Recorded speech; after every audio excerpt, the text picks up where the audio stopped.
Hi, good morning, everybody. It's KB5MIQ, big boy. I guess I'm going to beat a dead horse this morning. We're going to talk about some more stuff I keep seeing on social media and things that people are telling new hams. Okay, I I really appreciate everybody trying to be supportive of this hobby and trying to help new hams out. But I see a lot of ways people try to help them that comes off condescending and know it all. Everybody needs to look at this like this, I think. If you take the National Electric Code, the National Electric Code, one of the first paragraphs in it says, this is the minimum requirements for a safe installation. It is by no means the best way to do it. There's better ways to paraphrase it. Same way with ham radio. I'm not saying anything anybody tells a new ham is wrong. From lightning protection to grounding to what type of radio they need to buy or anything. But we need to remember this. These guys are new. We all were new at one time. A lot of them are probably going to be on a budget just like me. I was then and still am. There's just things about this I just don't believe in spending a lot of money on. I make contacts all over the world. Now, some people got better setups. I'll be the first to admit that. First subject, though, is this little animal right here. The Baofeng UV5R $30 dual band handheld. Okay. If you don't like these things, don't use them. Okay? But don't trash people for using them. I got two of them. Crap, ain't nothing wrong with them. Buddy of mine, HKV, watching a video one time where these two guys took a UV5R and then they took the best Kenwood they had available and the best ICOM they had available and starts checking it on local repeaters. And they'd be on the ICOM or the Kenwood and tell them they were using the UV5R and everybody, oh, that thing sounds terrible. You need to get rid of that piece of junk. Then they'd wait a while and get back on there on the UV5R and tell them they were talking on the Kenwood or the ICOM. Oh, that radio sounds great. Okay. These things work. They're cheap, but they work. And there was just recently where a guy saved his own life because he had a $30 Baofeng on a mountain. So I think up in the Pacific Northwest. So if you don't want to use them, don't use them. If you can buy better ones, buy better ones. HKV's got a couple of them, and he's got one of them Kenwoods, the high dollar Kenwoods, and he does. He thinks he uses them both equally. I don't use talkies much, but I carry them with me traveling all the time. That little ham radio cat. I carry them traveling all the time, and I think they're for the money. I think they're great. And if a new ham is all he can afford is a Baofeng and wants to get on a local repeater, welcome him in there. Don't worry about what he's using. All right. The next thing. People keep telling these guys, oh, you can't get on HF unless you do this, unless you do that. Well, I'm here to tell you. You can. And I'm going to show you what KB5MIQ says is the minimum requirements that you're going to have to get on HF. All right? That's all I'm going to show you. I'm going to show you the way I do things. And this the way I did this for years. All right? Okay, Cat. Everybody sees you. All right. You're going to need an HF radio.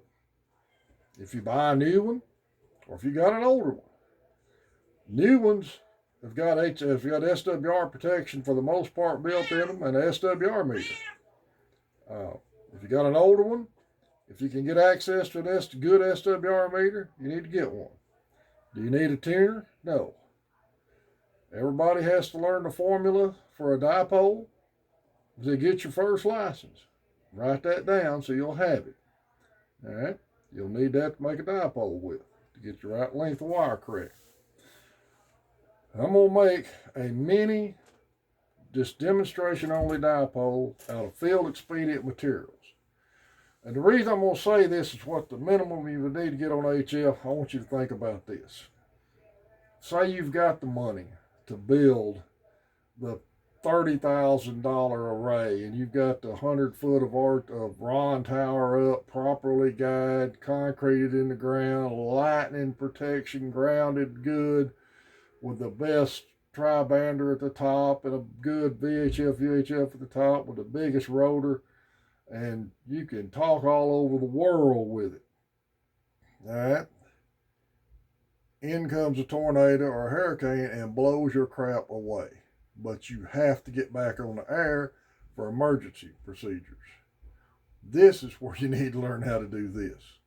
I'm not knocking having a high dollar array at all. I mean, I think they're great. I think it's just like looking at a well manicured yard and a great high looking house. I think they're great. I don't want to put the work in to do it, but I think they're great. And this is a high dollar array is great. Gets back to talking about these bale phones. You know, you consider it's like a Dodge truck and a trailer house. They're great. You don't get caught with them. I got a Dodge truck and a trailer house and a bale phone. I think they're great. So now, back to the antenna for HF for field expediency. You can see anything around the house. All right. This right here is 14 gauge THHN common electrical wire. 500 foot roll of it at Lowe's is about $45. Makes great antenna. Leave the insulation on it. Doesn't affect the antenna one bit or the other. You're going to need that. Everybody tells you got to have a balun to work on a dipole. A balun is great. You don't have to have it. This is a piece of common plexiglass cut into a square with 3 holes drilled in it. 2 of the holes has got bolts and nuts. The other hole is a hanger hole. So you need to be thinking about this right now when we put it up. How are you going to get it in the air? Do you have a push-up pole available? If you got a push-up pole available for emergency or just general use, that's great. What I do with a push-up pole is I go to Lowe's, I buy like an 8-inch, 10-inch shelf bracket and a couple of U-bolts. At the top of it, clamp the shelf bracket and hang this out there on the end of it. It keeps this away from the pole and gets your wire just a little bit away from the pole. Push it up. Or, if you got a tree available, tie a string on it, throw it up a tree, pull it up, pull the ends out. Now on the ends, you got to have another way of insulating it. You can buy, through ham radio supplies, these egg crate end antenna insulators. They work fine, but you may not have access to them in an emergency. This is a common PVC 1/2 inch or 3/4 inch coupling. White is plumbing, gray is electrical. I used to do electric work. I got these around the house. I also got some plumbing ones around the house. Most people, especially in the country, have these available. It doesn't have to be a PVC connector.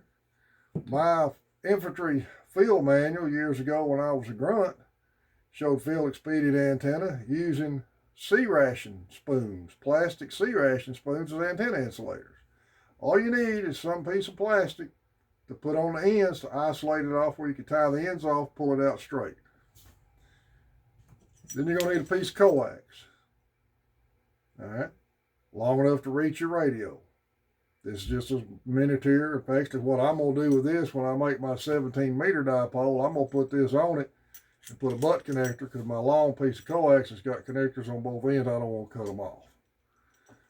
All right. Then you're going to cut your legs the proper length for what frequency you want. For this purposes, we're not going to go out. I was suggested I try to do it, make an actual dipole, but I don't have the capability to film it right, so we're just going to make a miniature fake one. Strip the ends off.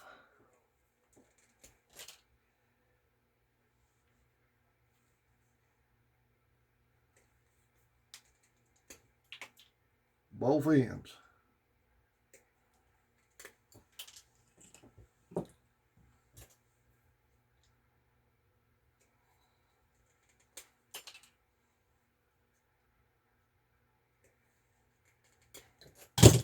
Okay, now what you're going to want to do you're going to attach one leg to one side of these bolts.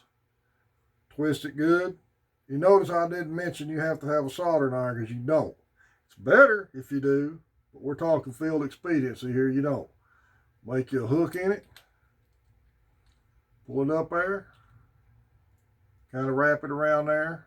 If you have a washer you can use, helps a little bit too. Take your coax.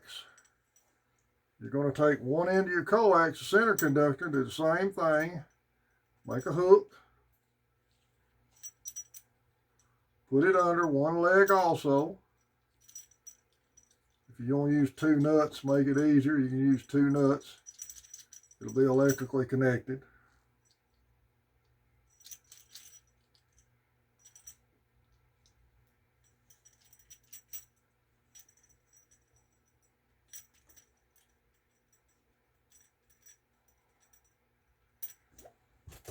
Tighten them up.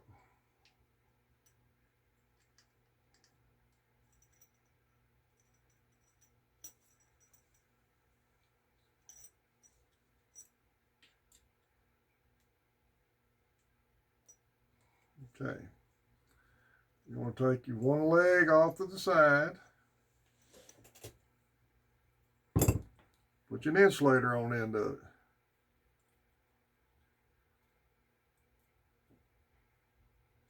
Okay. You got that off to the one end. Proper length for the wavelength. Then you'll tie a string to the other end and tie it off. Pull it straight. You'll take the other side, the braid side, flip it up here, making sure you don't have it touching the center conductor. Take the other side of the dipole, do the same thing, twist it under it, tighten it up to hold it,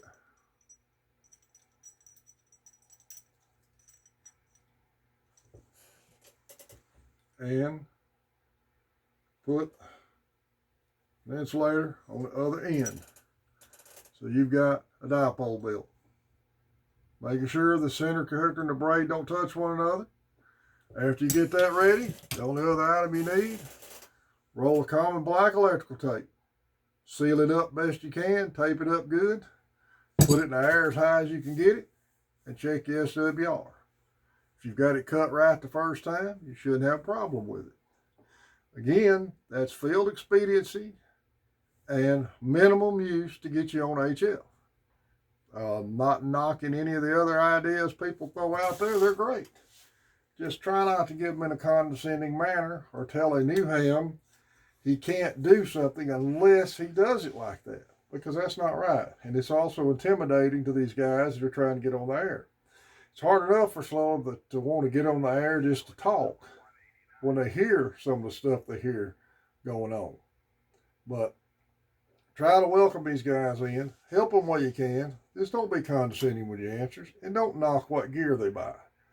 Like I said, we've all started out with, a lot of us weren't able to start out with the best gear right off the bat.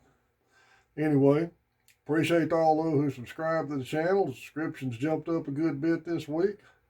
I enjoy doing these to promote the hobby. And remember, this is a hobby, but it was set around for us to be able to communicate in emergencies. And that's one reason this field expediency antenna is a good idea to know, and a good idea to have some stuff laying around your house. So in an emergency, you can transmit. I went through a power failure in 2000 for 12 days. I got called by the fire department to help them handle emergency communications because all the phone lines were down. I had an antenna up on 2 meters. I had a long piece of coax in my jump box. I had a boat with a charged up battery on it. I took the 2 meter out of my truck, put it in my house, hooked it up to the battery, put it on low power. I was able to hit one of the wide area coverage repeaters to relay from my town to Tyler, Texas, to another ham who was relaying to Texas DPS. Worked for 2 weeks like that, never even had to charge a battery. That's what we do in ham radio, is we're here for emergency communications. Plus, we get the side aspect of getting to use this hobby, use these band allocations for fun. Anyway, I hope this makes sense. Again, thanks to all who subscribed. And anybody wants to send me a direct email, look me up on QRZ.com. On my QRZ page, my email's posted. Everybody have a great weekend. This KB5MIQ 73.